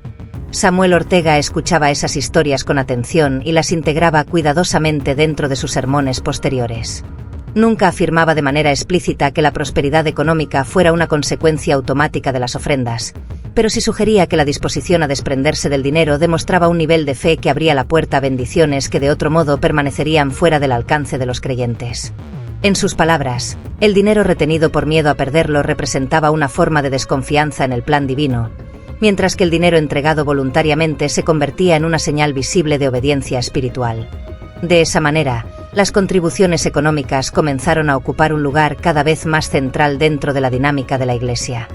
Lo que al principio era un gesto ocasional se transformó lentamente en una práctica que muchos fieles empezaron a considerar parte esencial de su relación con la fe. Algunas familias decidieron incrementar el porcentaje de sus ingresos destinado a la congregación. Otras comenzaron a hacer donaciones especiales en momentos importantes del año y unos pocos miembros, especialmente aquellos más cercanos al pastor, empezaron a hablar de la posibilidad de realizar entregas más significativas como forma de demostrar una confianza absoluta en la lógica espiritual que Samuel Ortega enseñaba cada semana. En ese momento todavía nadie dentro de la congregación hablaba de un sistema organizado ni de una estructura financiera compleja. Desde el interior de la Iglesia, todo parecía funcionar como una extensión natural de la doctrina que el pastor había construido con paciencia durante años. Sin embargo, lo que comenzaba a formarse detrás de esas decisiones individuales era algo más amplio que simples donaciones voluntarias. Una red de transferencias económicas que, con el tiempo, terminaría conectando a decenas de fieles alrededor de una misma idea sobre el destino espiritual del dinero. Durante los primeros años, las contribuciones económicas de la congregación parecían seguir una lógica sencilla: pequeñas ofrendas recogidas durante los servicios religiosos, aportes voluntarios destinados a cubrir gastos del templo y donaciones ocasionales que algunos fieles realizaban como expresión de gratitud por lo que interpretaban como bendiciones recibidas. Sin embargo, a medida que la Iglesia crecía y las enseñanzas de Samuel Ortega sobre la relación espiritual con el dinero se volvían más influyentes dentro de la comunidad, el flujo de recursos comenzó a adoptar una forma cada vez más organizada, aunque para la mayoría de los miembros ese proceso se desarrolló de manera casi imperceptible. El primer cambio visible fue la aparición de una pequeña estructura administrativa dentro de la Iglesia. Algunos miembros de la congregación, considerados especialmente comprometidos con la misión espiritual del grupo, comenzaron a encargarse de registrar las contribuciones, organizar los fondos destinados al mantenimiento del templo y coordinar proyectos que, según explicaban, permitirían ampliar el alcance de la comunidad religiosa. La explicación parecía razonable. Si la Iglesia estaba creciendo y las actividades aumentaban, era lógico que también se desarrollara una forma más ordenada de administrar los recursos que los fieles entregaban con confianza. Con el tiempo, esas tareas administrativas se formalizaron aún más. Se abrieron cuentas bancarias vinculadas a fundaciones religiosas, se crearon registros detallados de donaciones y comenzaron a circular documentos que describían proyectos futuros para la Iglesia. Ampliaciones del templo, programas de ayuda social, iniciativas educativas y planes para establecer nuevas congregaciones en otros barrios de Barranquilla. Para muchos miembros, ese desarrollo representaba una señal positiva, una prueba de que la comunidad estaba alcanzando un nivel de organización capaz de sostener una obra espiritual más ambiciosa. Samuel Ortega hablaba de esa estructura con el mismo lenguaje espiritual que había utilizado desde el comienzo de su ministerio.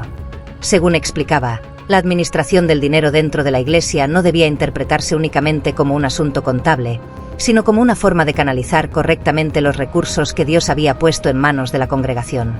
El dinero entregado por los fieles, insistía, no debía permanecer inmóvil ni acumularse sin propósito.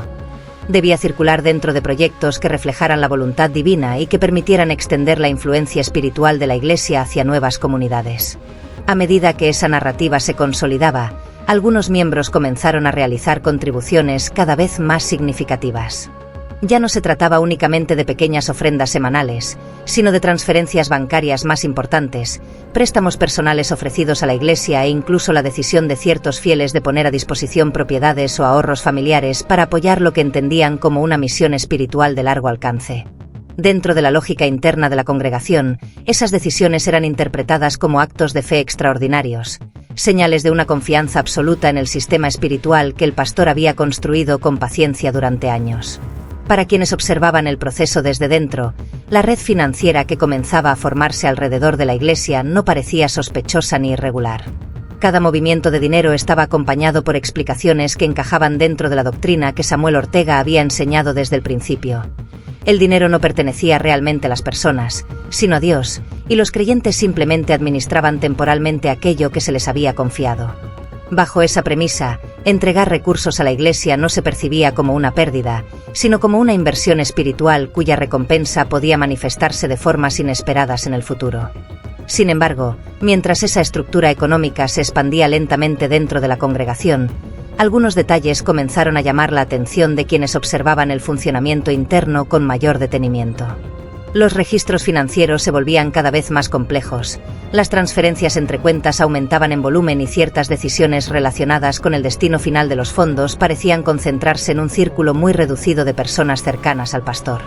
Para la mayoría de los fieles, esos movimientos seguían formando parte de la administración normal de una iglesia en crecimiento, pero para unos pocos miembros comenzaba a surgir una pregunta que hasta entonces nadie había formulado en voz alta: exactamente hacia dónde estaba fluyendo todo ese dinero que la congregación entregaba con tanta confianza. Durante varios años, el funcionamiento económico de la iglesia continuó desarrollándose sin generar cuestionamientos abiertos dentro de la congregación. Las donaciones aumentaban, los proyectos anunciados por el pastor se multiplicaban y los miembros más comprometidos interpretaban ese crecimiento como una señal evidente de que la comunidad estaba cumpliendo el propósito espiritual que Samuel Ortega había descrito desde el principio de su ministerio.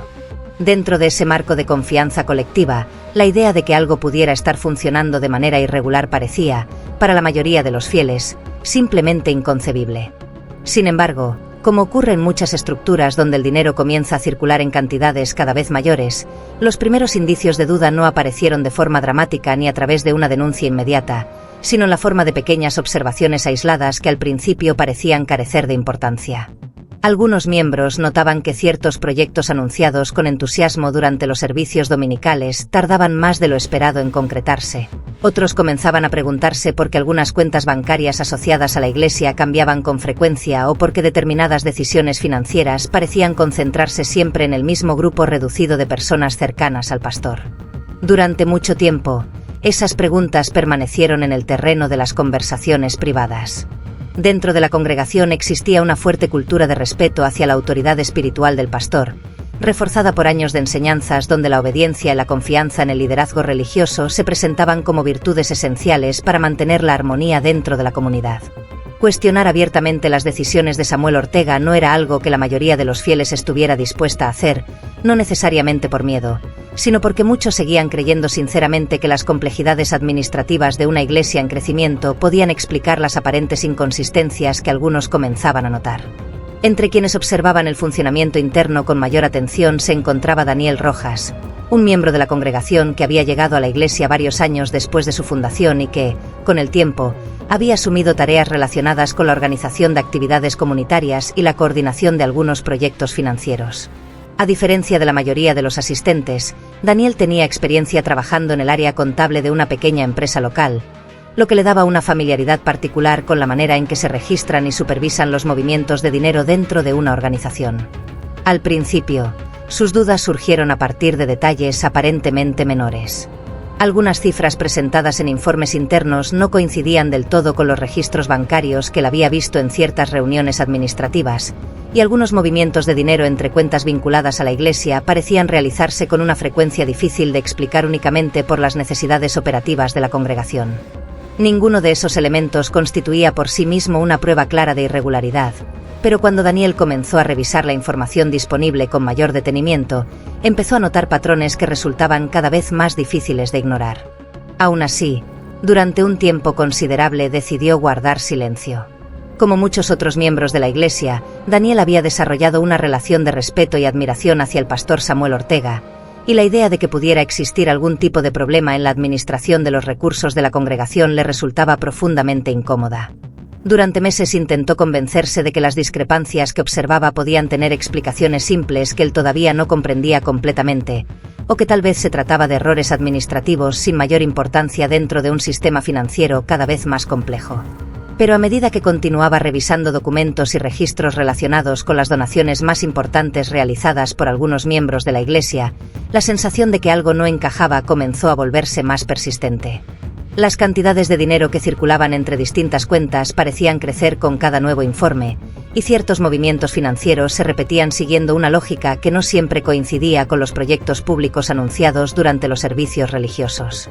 Fue entonces cuando Daniel empezó a considerar una posibilidad que hasta ese momento nadie dentro de la congregación había querido formular con claridad: que detrás de la estructura espiritual y administrativa de la Iglesia pudiera existir un sistema económico cuyo funcionamiento real no coincidía completamente con lo que los fieles creían estar apoyando con sus donaciones. Las primeras sospechas de Daniel Rojas permanecieron durante varios meses dentro del ámbito privado, limitadas a observaciones personales que él mismo todavía intentaba explicar de forma racional. En una organización pequeña como la Iglesia fundada por Samuel Ortega, los registros financieros no siempre seguían los mismos procedimientos estrictos que se utilizan en empresas o instituciones más grandes. Muchas decisiones se tomaban de manera informal y varias transacciones económicas se realizaban basándose simplemente en la confianza que los miembros de la congregación depositaban en el liderazgo espiritual del pastor. Esa estructura flexible había funcionado durante años sin generar conflictos visibles, pero también hacía difícil determinar con precisión dónde comenzaban los errores administrativos y dónde podían existir irregularidades más profundas. Durante ese periodo, Daniel continuó participando en las actividades habituales de la Iglesia mientras revisaba con discreción algunos documentos relacionados con los proyectos que la congregación había anunciado en los últimos años. El objetivo inicial de esa revisión no era descubrir un fraude ni cuestionar directamente a Samuel Ortega. Lo que Daniel buscaba era algo mucho más simple: entender de manera clara cómo se estaban utilizando los recursos que tantos miembros de la Iglesia habían entregado con la convicción de que estaban contribuyendo a una misión espiritual compartida. Lo primero que llamó su atención fue la estructura de las cuentas bancarias vinculadas a la Iglesia. A diferencia de lo que ocurre en muchas organizaciones religiosas formalmente registradas, donde los fondos suelen concentrarse en una o dos cuentas institucionales fácilmente identificables, el sistema financiero asociado a la congregación de Ortega parecía estar distribuido en múltiples cuentas abiertas a nombre de fundaciones religiosas, asociaciones comunitarias y, en algunos casos, personas particulares vinculadas al círculo más cercano del pastor. Al principio, esa estructura podía interpretarse como una estrategia administrativa destinada a organizar distintos proyectos de la Iglesia.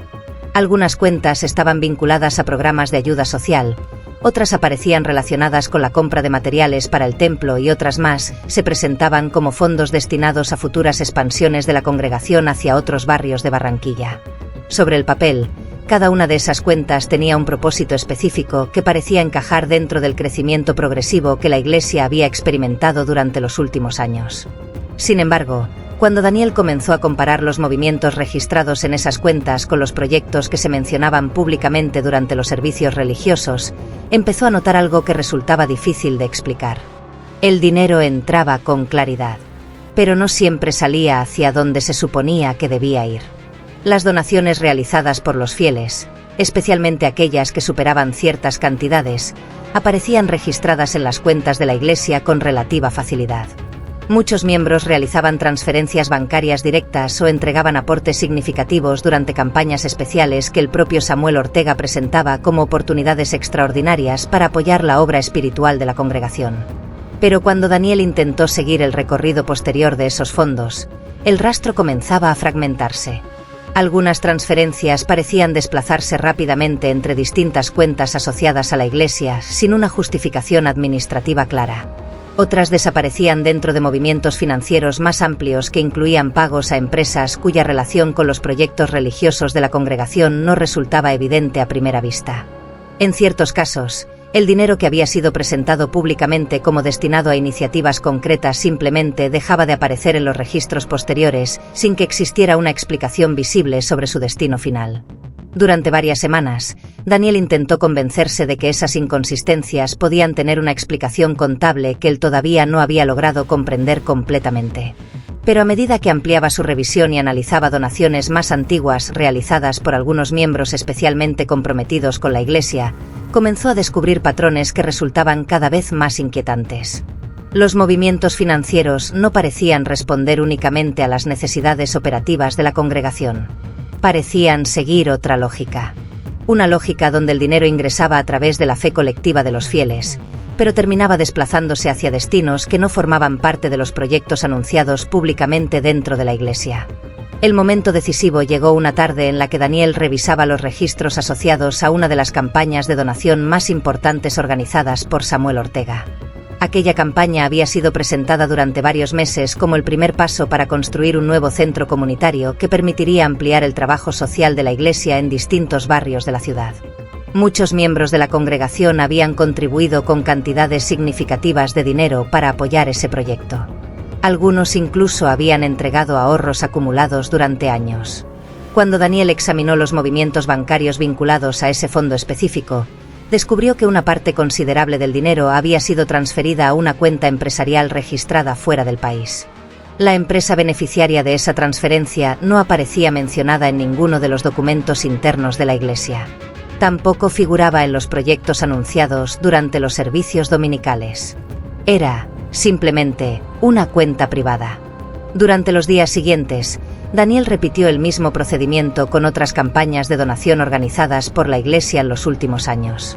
Cada vez que seguía el recorrido completo de los fondos aparecía el mismo patrón: transferencias fragmentadas, movimientos entre cuentas intermediarias y, finalmente, pagos dirigidos hacia estructuras financieras que no estaban relacionadas con la misión religiosa que la congregación creía estar financiando.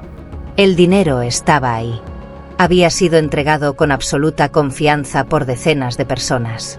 Pero no estaba donde decían.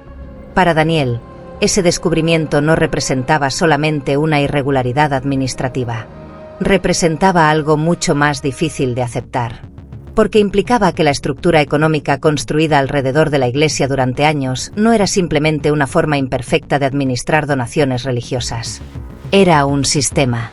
Un sistema diseñado para absorber recursos de una comunidad de creyentes que confiaba plenamente en la autoridad espiritual de su líder. Y en el centro de ese sistema estaba Samuel Ortega. El descubrimiento de los movimientos financieros irregulares no produjo una reacción inmediata dentro de la Iglesia. Durante varios días, la información permaneció limitada a un pequeño grupo de personas que comenzaron a revisar los documentos con cautela, intentando confirmar si lo que Daniel Rojas había encontrado podía explicarse como una simple confusión contable o si realmente indicaba algo mucho más grave. En organizaciones construidas alrededor de una autoridad espiritual fuerte, las acusaciones contra el líder suelen enfrentarse primero con incredulidad antes que con confrontación directa, y la congregación fundada por Samuel Ortega no fue una excepción. Para muchos miembros de la Iglesia, la idea de que el pastor pudiera estar utilizando los recursos de la congregación de manera indebida resultaba difícil de aceptar. Ortega no era solo el fundador de la comunidad religiosa. Durante años se había convertido en una figura central dentro de la vida personal de decenas de familias que acudían a sus reuniones buscando orientación espiritual, apoyo emocional y una explicación para las dificultades económicas que muchos enfrentaban en su vida cotidiana. En ese contexto, cuestionar su integridad no implicaba únicamente revisar un problema administrativo, sino también enfrentar la posibilidad de que una relación de confianza construida durante años pudiera haberse basado en una narrativa que no era completamente cierta. Sin embargo, los documentos financieros eran cada vez más difíciles de ignorar. Cuando Daniel compartió sus hallazgos con algunos miembros de la congregación que también participaban en tareas administrativas, la reacción inicial fue una mezcla de sorpresa y desconcierto. Las cifras coincidían, las transferencias existían y las cuentas bancarias señaladas en los registros estaban efectivamente vinculadas a personas cercanas al círculo más íntimo del pastor. Lo que aún faltaba por determinar era si esos movimientos podían justificarse dentro de algún proyecto legítimo que la congregación desconocía o si, por el contrario, formaban parte de un sistema deliberadamente diseñado para redirigir el dinero hacia destinos ajenos a la misión religiosa que los fieles creían estar apoyando. A medida que más personas comenzaron a revisar la información disponible, la posibilidad de que se tratara simplemente de un error administrativo empezó a perder fuerza. Algunos registros mostraban transferencias repetidas hacia cuentas externas, otras revelaban préstamos otorgados a empresas privadas sin relación visible con las actividades de la Iglesia y en varios casos aparecían movimientos financieros que no figuraban en ninguno de los informes presentados públicamente a la congregación. Cada nuevo documento reforzaba la sensación de que la estructura económica construida alrededor de la Iglesia funcionaba de una manera mucho más compleja de lo que la mayoría de los fieles había imaginado. El momento en que la situación dejó de ser un asunto interno ocurrió cuando uno de los miembros de la congregación decidió presentar formalmente la información ante las autoridades financieras locales. En Colombia, las organizaciones religiosas pueden administrar recursos con relativa autonomía, pero los movimientos de dinero que involucran transferencias internacionales y estructuras empresariales externas están sujetos a regulaciones específicas que obligan a las instituciones a justificar el origen y el destino de los fondos. Una vez que los documentos comenzaron a circular dentro de los organismos encargados de supervisar ese tipo de operaciones, el caso pasó rápidamente de ser una preocupación interna de una congregación a convertirse en una investigación financiera con implicaciones legales. Los primeros requerimientos oficiales se centraron en solicitar a la Iglesia documentación completa sobre las donaciones recibidas durante los últimos años y sobre los proyectos que supuestamente justificaban las transferencias hacia cuentas externas. Para muchos miembros de la congregación, aquella solicitud marcó el momento en que la situación dejó de ser una duda abstracta y comenzó a adquirir un carácter tangible. Los registros que durante años habían permanecido dentro de carpetas administrativas ahora debían ser revisados por auditores y autoridades que no formaban parte del círculo espiritual de la Iglesia. La reacción dentro de la congregación fue diversa. Algunos fieles reaccionaron con incredulidad, convencidos de que las acusaciones eran producto de una mala interpretación de los registros financieros o incluso de una persecución injustificada contra el pastor. Otros comenzaron a revisar sus propias contribuciones realizadas durante años, intentando comprender cómo había sido posible que cantidades significativas de dinero circularan dentro de la Iglesia sin que nadie hubiera cuestionado seriamente su destino final. Para Samuel Ortega, la situación representó el momento más delicado desde la fundación de la congregación. Durante los primeros días posteriores al inicio de la investigación, el pastor continuó asistiendo a los servicios religiosos y mantuvo el mismo tono sereno que había caracterizado su predicación durante años. En sus intervenciones públicas evitaba referirse directamente a las acusaciones, limitándose a hablar de pruebas espirituales, de momentos en los que la fe de una comunidad es puesta a prueba y de la necesidad de mantener la confianza incluso cuando las circunstancias parecen confusas o adversas. Pero fuera del templo, la situación avanzaba en una dirección distinta. Los investigadores financieros comenzaron a reconstruir con mayor precisión el recorrido de las donaciones realizadas por la congregación, analizando transferencias bancarias, registros empresariales y vínculos entre las distintas cuentas que aparecían en los documentos revisados por Daniel Rojas. A medida que esa reconstrucción avanzaba, la estructura económica que sostenía la Iglesia empezó a revelar conexiones que hasta ese momento habían permanecido ocultas para la mayoría de los fieles.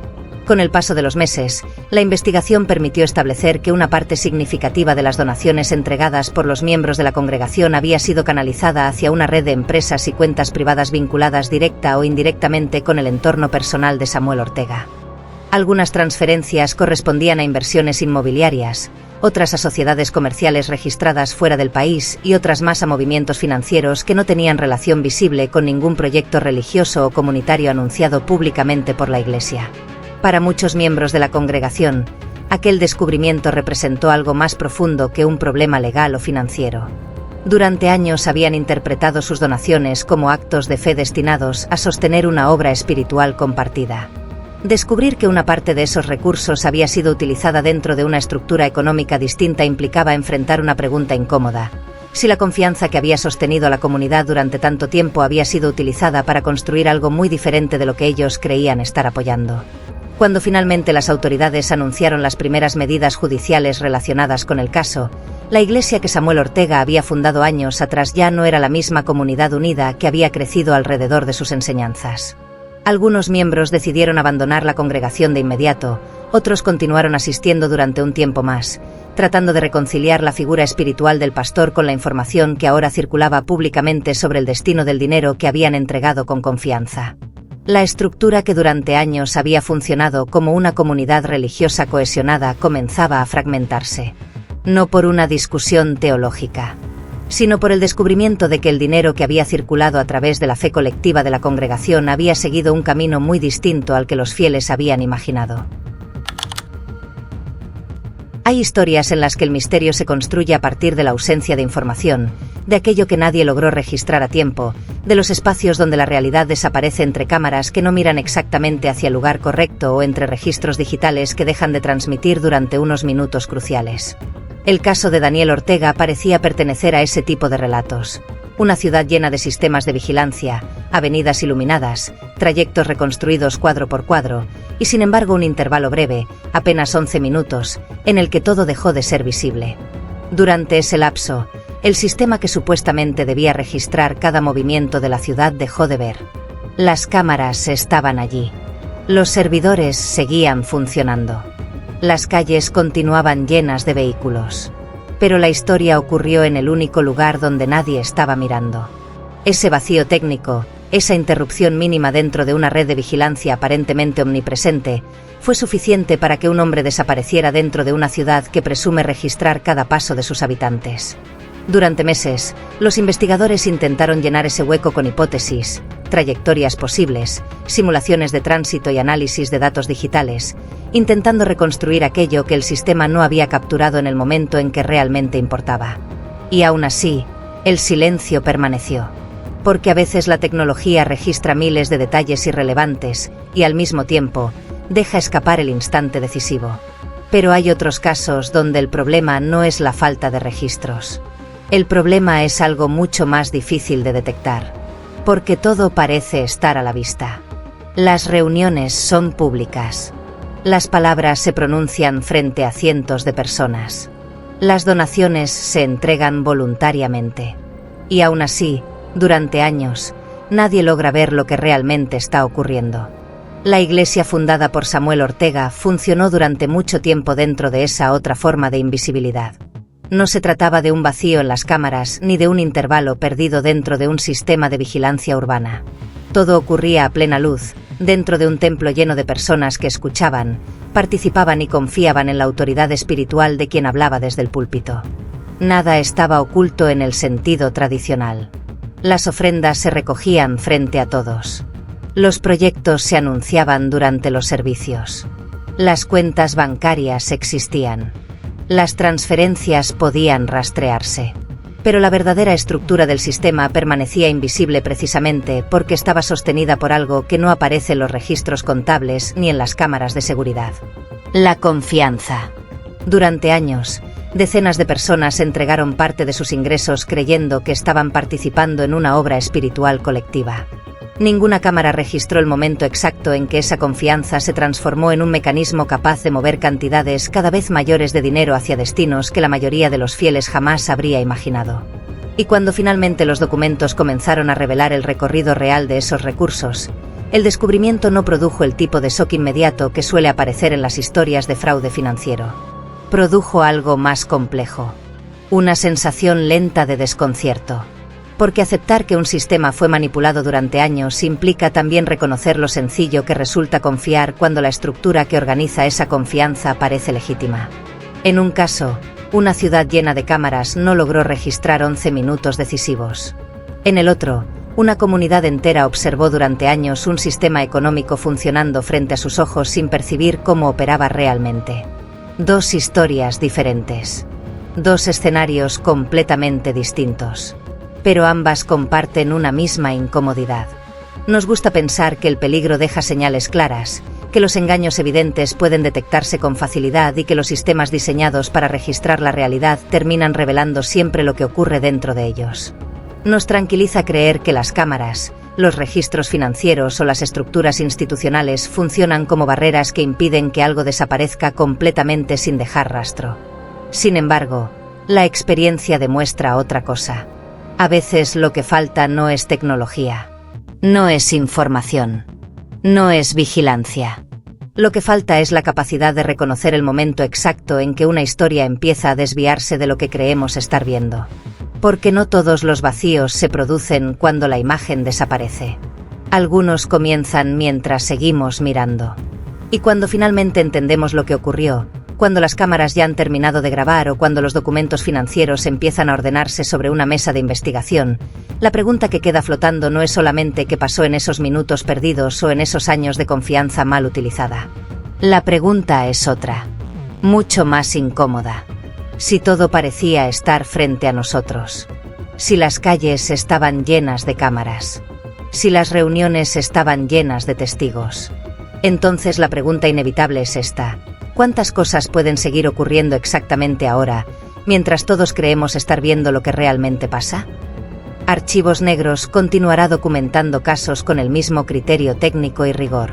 Si valoras este tipo de análisis, puedes acompañar el proyecto suscribiéndote al canal para seguir los próximos expedientes.